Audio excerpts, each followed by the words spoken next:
کو لوگوں تک خود پہنچاتے ہیں.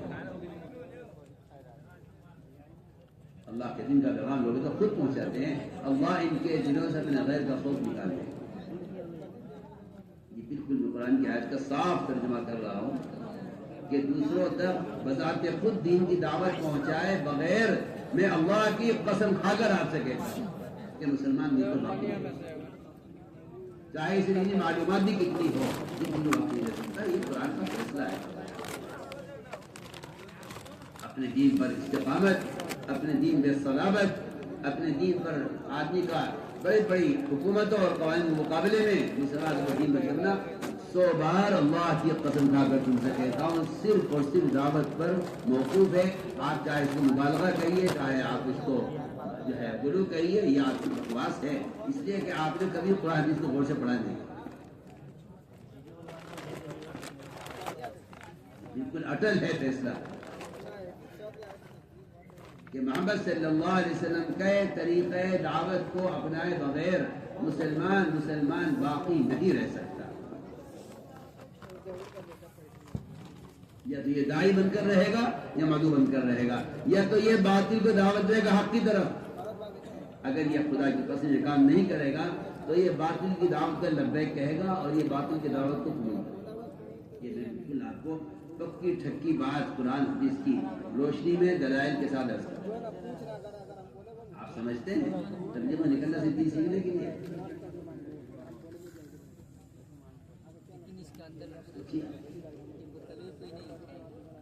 آپ یہ سمجھتے ہیں کہ دعوت دینا دین سیکھنے کے لیے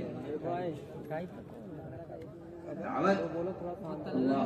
اس سے بڑی مسلمان کے پاس کوئی دفاعی طاقت نہیں ہے. سب سے بڑی دفاعی طاقت اگر مسلمان کے پاس ہے تو اپنے دین کی دعوت. اس سے بڑی کوئی طاقت نہیں. اللہ تعالیٰ نے جس زمانے میں بھی باطل کو مغلوب کیا ہے اس کی بنیادی وجہ صرف یہ ملتی ہے قرآن حدیث میں کہ مسلمان اپنے دین کی دعوت پر قائم ہے. اس لیے ساری اقوام باطلہ جھکی ہیں ان کے سامنے کیونکہ قرآن کا فیصلہ ہے. قرآن نے شرط لگا دی ہے. میں تو آپ سے کھل کر کہہ رہا ہوں قرآن نے شرط لگا دی ہے ان تنصروا اللہ ینصرکم ویثبت اقدامکم. اگر تم اس کے دین کے داعی ہو، میں ترجمہ کر رہا ہوں جس طرح قرآن کا آپ غور سے سنو، اگر تم اس کے دین کے داعی ہو تب تو وہ تمہاری مدد کرے گا باطل کے خلاف اور تمہیں تمہارے قدموں کے دل جمائے رکھے گا. یہ میں جو کہہ رہا ہوں مولانا صاحب کا ایک محفوظ ہے. فرماتے تھے اپنی ذات سے پورے دین پر چلنے والا شخص دیندار تو ہے، دین کا مددگار نہیں. دین کا مددگار نہیں ہے، دیندار ہے. نماز پڑھتا ہے، روزہ رکھتا ہے، حج کرتا ہے، زکات دیتا ہے، سارے فرائض پورے کرتا ہے، سارے واجبات پورے کرتا ہے. میں کہتا ہوں کہ کوئی گناہ بھی نہ اس سے ہو اور یہ ساری چیزوں کا اہتمام کرے. مکمل نیک آدمی ہو، دیندار ہو. یہ آدمی دیندار ہے مگر دین کا مددگار نہیں. مدد تو موقوف ہے دین کو دنیا میں قائم کرنا.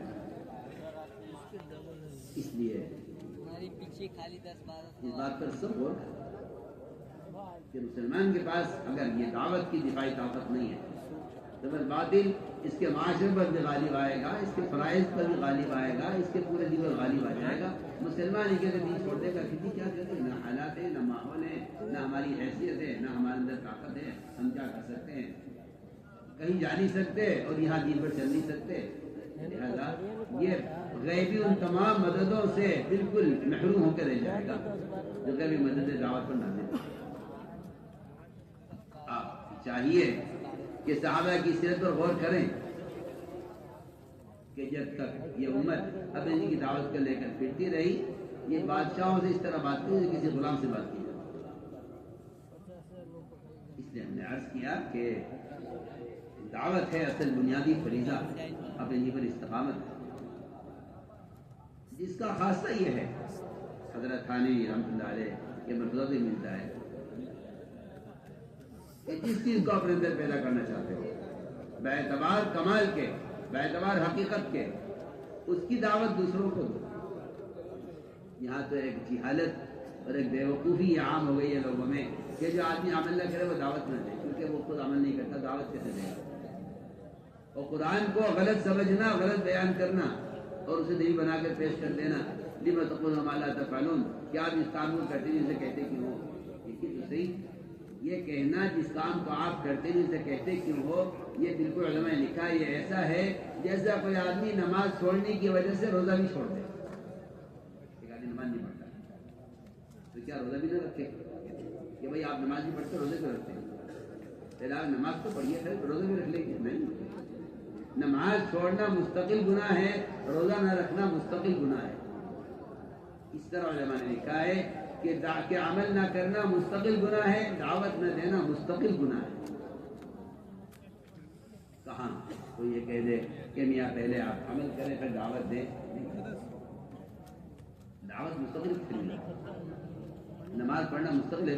ایک آدمی نماز نہیں پڑھتا لیکن کسی کو نماز کی دعوت دیتا ہے، اس کے ذمہ دعوت دینا اتنا ہی ضروری ہے جتنا کسی نماز کے پابند آدمی کو نماز کی دعوت دینا ضروری ہے۔ دعوت ایک فریضہ ہے، نماز روزے کی طرح، حج و زکوٰۃ کی طرح دعوت ایک فریضہ ہے۔ میں نے عرض کیا کہ اصل بات یہ ہے کہ جس چیز کو آپ اندر پیدا کرنا چاہتے ہو بے اعتبار کمال کے، اس کو بصیرت تبلیغ کرو۔ اور میری بات آپ نوٹ کر لیجئے، بصیرت تبلیغ کا مطلب ہی صرف خدا کی قسم یہ ہے کہ آپ خود جا کر دعوت دیں، اس کے بغیر دعوت کا فریضہ ادا نہیں ہوگا۔ نہ قلم سے، نہ اخبار سے، نہ رسائل سے، نہ موبائل سے، کسی سے بھی فریضہ دعوت کا اللہ کی قسم ادا نہیں ہوگا۔ آپ خود جا کر دعوت دیں گے تو دعوت کا فریضہ ادا ہوگا، ورنہ فریضہ ادا نہیں ہوگا۔ یہ بات آپ نوٹ کر لیجئے۔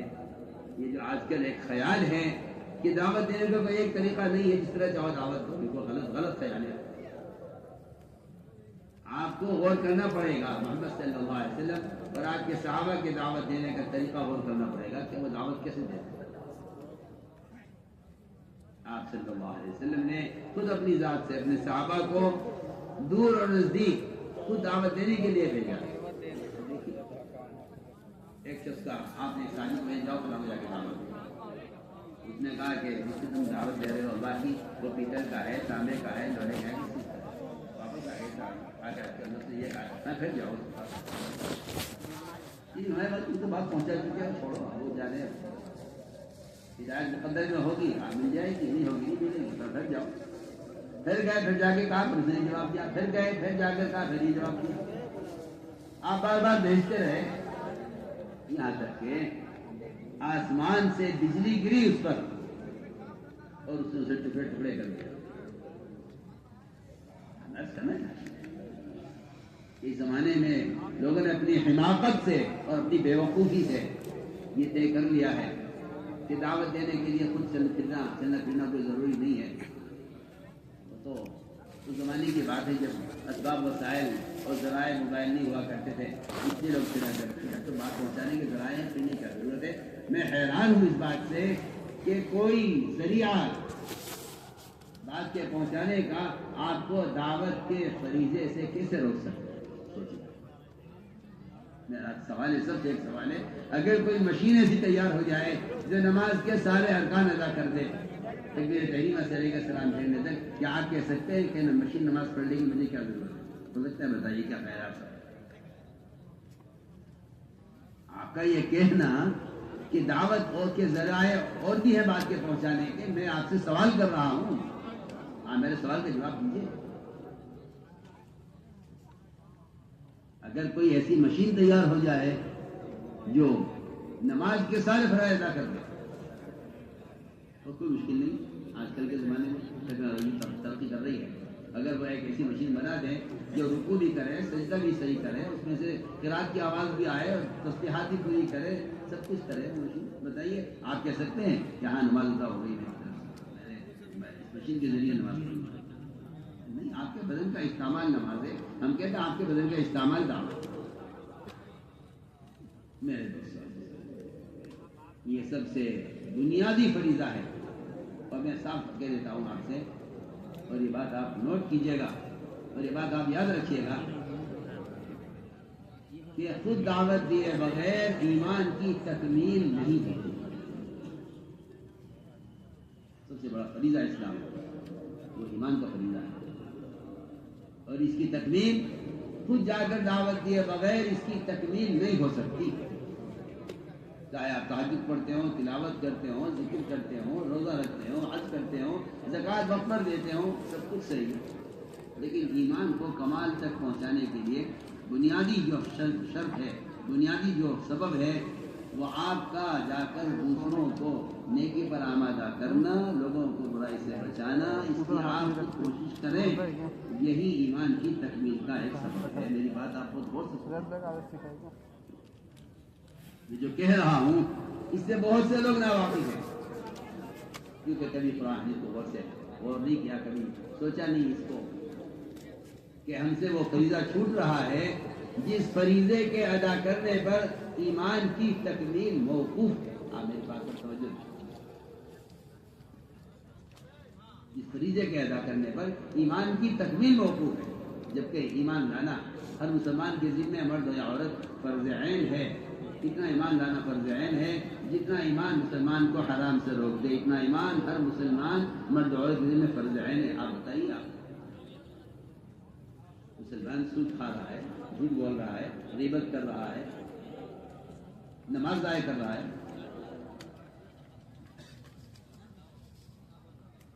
کہ اتنا ایمان سیدھا مسلمان کے ذمہ فرض عین ہے جتنا ایمان اس کو حرام سے روک دے۔ سوال اس بات کا ہے کہ پھر ایمان کی تکمیل کیسے؟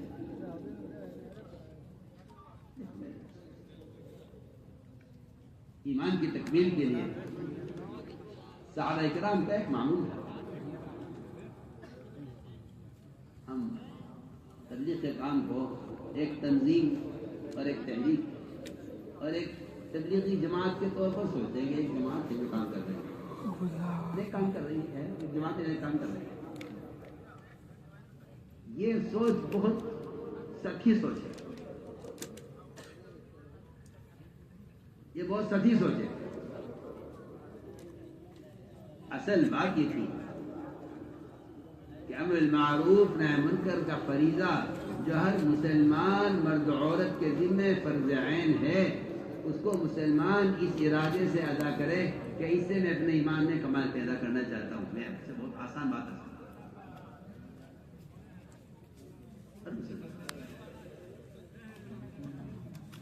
آپ گشت کو تبلیغی جماعت کے کام سمجھیں، میں حیران ہوں،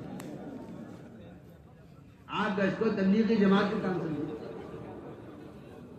آپ مسجد میں لا کر ایمان کے حلقوں میں لوگوں کو جوڑنے کو تبلیغی جماعت کی تنظیم اور تحریک سمجھیں، یہ آپ کی بہت ناسمجھی ہے، یہ آپ کا بالکل غلط ہے۔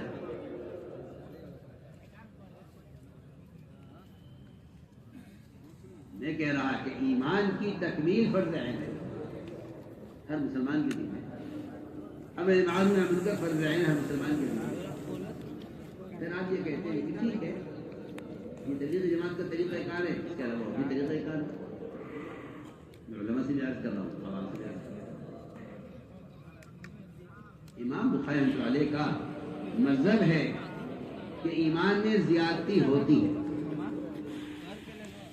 ان کا مذہب ہے کہ ایمان ایک حالت پر نہیں رہتا، بڑھتا ہے۔ امام بخاری رحمۃ اللہ علیہ ایمان کی زیادتی کو بتانے کے لیے اپنی دلیل پیش کر رہے ہیں اور یہ کہہ رہے ہیں کہ معاذ بن جبل رضی اللہ تعالی عنہ وہ لوگوں سے ملاقاتیں کر کے کہتے تھے، آؤ اٹھو ہمارے ساتھ، آؤ بیٹھو ایمان کے حکم ہمارے ساتھ، پر ایمان ہے، اجلس بنا نون ساعتی، آؤ بیٹھو ہمارے ساتھ ایمان کے حکم۔ کچھ جگہ پر بڑی بھائی میرے دوست، یہ میں آپ کو بالکل واضح طور پر اور دلیل کے طور پر آپ کو پیش کروں۔ جب ایک مسلمان کسی جماعت کو کشف کرتے ہوئے دیکھتا ہے تو یہ سوچتا ہے کہ یہ تبلیغی جماعت کے لوگ ہیں جو یہ اپنے ایک تحریکی کام کرتے ہیں۔ یہ امر معروف نہی عن منکر کے فریضے کو ادا کرنا یہ گشت کا موضوع ہے، اور اس کے ذریعے ایمان کو کمال تک پہنچانا یہ گشت کی غرض ہے، یہ غرض ہماری ہے۔ رضی اللہ تعالیٰ عنہ بازاروں میں ایک ایک کا ہاتھ پکڑ ایک سے ملاقات اور کہتے اٹھو ہمارے ساتھ، اٹھو ہمارے ساتھ، آؤ ہمارے ساتھ، چلو ہمارے ساتھ، لوگوں کے ہاتھ پکڑتے دو کے کھلے بازار میں۔ ہم نے گشت کا موضوع ملاقاتیں بنا لیا ہے، کبھی جاؤ وہاں جاؤ، کسی دفتر میں، کسی کے گھر میں، کسی کے کارخانے میں، کسی کی دکان میں جا کے بیٹھ جاؤ، وہاں دین کی بات کرو، ان کے کان میں دین کی بات ڈال کے آ جاؤ تاکہ تمہاری ذمہ داری پوری ہو جائے، وہ عمل کرے نہ کرے۔ میں حیران ہوں آپ کی گشت سے، اور میں حیران ہوں آپ کی سوچ سے، جبکہ گشت کا مقصد یہ ہے، آپ میری بات کو توجہ دینا ذرا، گشت کا مقصد یہ ہے کہ ایک آدمی کسی کنویں میں، کسی گڑھے میں گر گیا ہے، اگر آپ اس کو نکلنے کی ترغیب دے کر آ جائیں، کیا خیالات کی اس کی جان بچ جائے گی؟